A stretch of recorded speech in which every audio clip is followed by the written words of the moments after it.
Welcome back to the Beyond Clean Expert Series. I'm Bobby Parker, and you are watching a look inside our Borescope Experts series. I've brought with me here Andy Sundet and Jenni Gibbs in studio as our Borescope experts to talk to us about how to set up an effective Borescope program in our facilities. Today's episode is around root cause analysis, the oh no and the whodunit moments of scope reprocessing. So, guys, let's dive right into this. Talk me through how is a Borescope effective at helping those conversations around root cause analysis when we've discovered that there's something wrong with a scope or something that's happened in a procedure? Yeah, so one thing that I've learned being in the business for a little bit here is just how this environment's constantly changing. These devices are aging in front of our eyes. There's different changes going on with the process constantly on reprocessing things. So referencing visual data points along the way is something that in my mind is very helpful to create kind of this life history of a device, and then using that as a powerful tool to kind of walk through with the team. Always helps in that life cycle to start out with something that's pristine, as I think Jenni's alluded to on some of our past recordings. So using that as a benchmark is kind of a word that we've referenced in the past. Um, and so I think just new device inventory, this also applies to devices coming back for repair. But again, going back to in recording number 8, we got two camps of device kind of readiness, the cleanliness process, but also the kind of the device itself. What position is it in? What condition is it in? That kind of thing. So, um, you know, pictures are worth 1,000 words, maybe even a little bit more in this scenario. So, Jenni, do you want to kind of review kind of your thoughts on this? It's the big thing is it's just a matter of when. You're going to have an event. You're going to have, and you can kind of have this as a root cause. You can kind of discover something going on in the device when you're looking inside of it, and that's one camp. And then you could have a patient safety event, maybe a compromised sterility event in the OR or something that you want to take a bigger look at, and why did it happen. And so regardless, they're both quality events, whether it's happening to the scope or to the patient or the equipment, but you need to get through that. So it's just a matter of time with these complex medical devices and these lumens that we're looking at, that you're going to have something. There's I personally always do a 5 why event, when we have an issue, and try to, ask why 5 times, dig into that. Why did it happen? Why did it go, did this? And at some point that borescope image comes in, whether that's at the top of the chart or it's at the bottom of the chart. It's, it's always in that process. One, it could be a person or a process issue. If you've done root cause analysis, there's a couple of different camps when you get down to that root cause. One is it a person or process issue? And is it training? Is it somebody skipped a step? And then why did you get to that? Is it a rush? Did they not have the equipment that they need? Was the borescope not in the right location if they didn't do an inspection that they need to? So you keep asking those questions. But one whole camp is it a person? And then again, or is it part of the process? Does the process not support what you need where you need it? Damage is another camp when you get down to, if you're doing a root cause analysis, and you can look at what that damage is, try to understand, loop in some of your interdisciplinary team, your vendors, biomed. This is what I'm seeing. Can you help me understand why we have this damage to the scope? I've asked our OEMs and our partners, our repair vendors, that, so that, getting down to a high level root cause, or this is a trend we're having. Is it the brushes we're using? Is it, just what could be causing some of this? Another avenue is back to kind of that cleaning and people person, is cleaning verification. Do you need to then, and it's kind of how you use the data.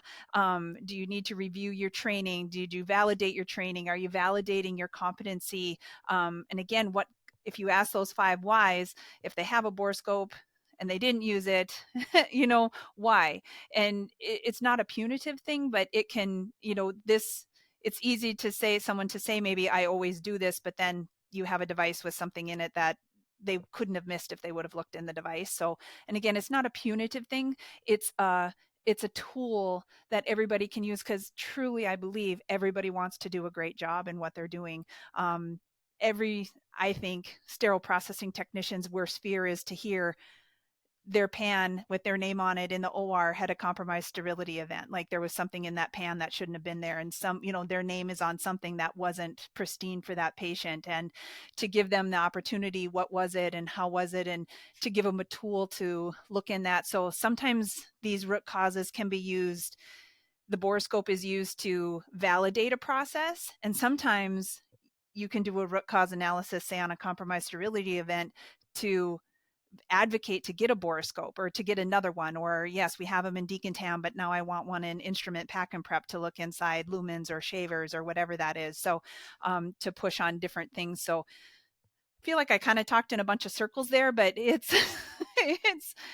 impacts everything with root cause. Right. So yeah. So similar to our conversation last week in the quality assurance conversation, how can it be used for quality assurance? And really that borescope is a tool for your instruments to relate to quality assurance all over the spectrum, right? And I feel like your answer this week to the root cause analysis question is the same way. Maybe you identify some damage that launches a root cause investigation, and having that image is really helpful to figure out how it got broken.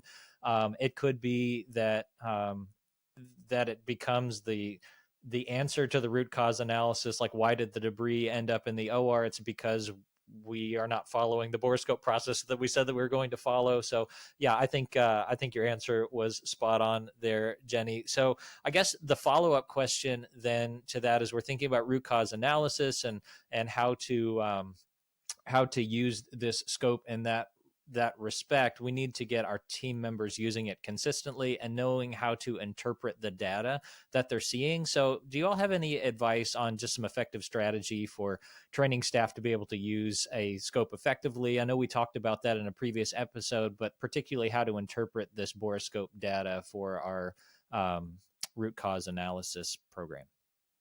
I mean, I've gotten the opportunity to see multiple facilities that have lifted and implemented some pretty powerful programs. And what I think, a couple things that stick out, and maybe I can give you some examples, would be, think of your morning huddle meeting. Great opportunity, and with a visual, there seems to be a lot of traction with this kind of visual, showing the team, hey, look at Jenni's inspection yesterday. We were able to catch this, and here's what we're going to do about it. I think that just simple idea, if you think it fits in a morning huddle, go for it. But going to training the actual team, you could use those visuals or video to say, hey, here's an example of how we need to use the borescope, making sure that we're going to capture that data the correct way. So kind of answering your question, Bobby, speed of the inspection, making sure that you're reviewing some of the borescope videos to say, hey, we're either going too fast and we're missing stuff, and here's some examples, or hey, better is, here's an example of someone that just hit it out of the park with a great inspection, great speed, and here's what they were able to see when they did it the correct way. So that's kind of referencing speed and pace of the inspection. Maybe using it as a tool for finding some hotspots inside devices. Every device is different on the inside, so suctions versus endoscopes, you're going to want to look at certain hotspots a little closer, and a great tool is with the borescope to show them why. What to look for is one thing that I always lean on, and we've talked about the 4Ds just about on every episode so far. So, again, debris, damage, discoloration, and droplets. Those are great examples to just keep ingraining in the team's head on how this is what we're looking for. And I think the teams are much more prepared to look for that and identify that when we keep it simple with the 4Ds. This is a constant process and a constant pursuit on this verification process. So I just say, be patient. You got to start somewhere, and lean on, groups like us or for others for help and guidance on it. Yeah, I appreciate that answer. I feel like bells are ringing for me as you're going through that. And as technology continues to improve and the ability to capture both video and images of that inspection process, and tying this back to root cause analysis, as we're saying, some event happened with this particular instrument or this scope, and we have a library where we can go back and observe what the inspection looked like, either images or video of that observation, and see how that was missed and use it as a teaching moment. Like, yeah, that's the type of insight that even 5 years ago wouldn't have even been thinkable. So yeah, that's really cool. I just want to say, you're in this industry, we're all in this industry because we want to do the right thing, and the greatest gift you can give somebody is to help them improve their quality and do the quality job that they want to do. And part of that is providing them with the data and showing them and giving them that opportunity to improve.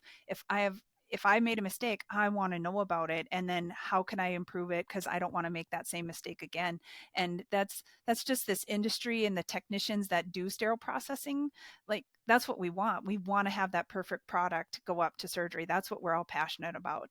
And this is such a tool, and it's not a negative. It doesn't have to be a negative. It can be such a positive to have that respect for people, to give them that data point and to work through those 5 whys and then our job as an industry or as a leader is to give them the tools or the time or the process or the training that they need to be successful. And that this is one of the tools that gives us that data. That's a good word. It's a sign of a good leader. I've heard you say just culture and empowerment and give them the tools, and everybody wants to do the right thing. So I appreciate all of those insights as we talk about how to use it, and maybe not such a punitive way, but in a way to really elevate the quality in the department. Guys, that's going to do it for today's episode around root cause analysis. But I know that there's a lot more, both in uncovering what the 5 whys can help with in root cause analysis, as well as some other root cause analysis tools that are out there. So if you have any more questions around this topic about how to use it in a way that's maybe not so punitive, but more of a collaborative improvement process, I'm sure that Andy and Jenni would love to tell you a little bit more. Feel free to reach out to them directly by email. You can find their contact information in the video description below. And until we get together next time, I'll say to you, as we always do here at Beyond Clean, keep fighting dirty.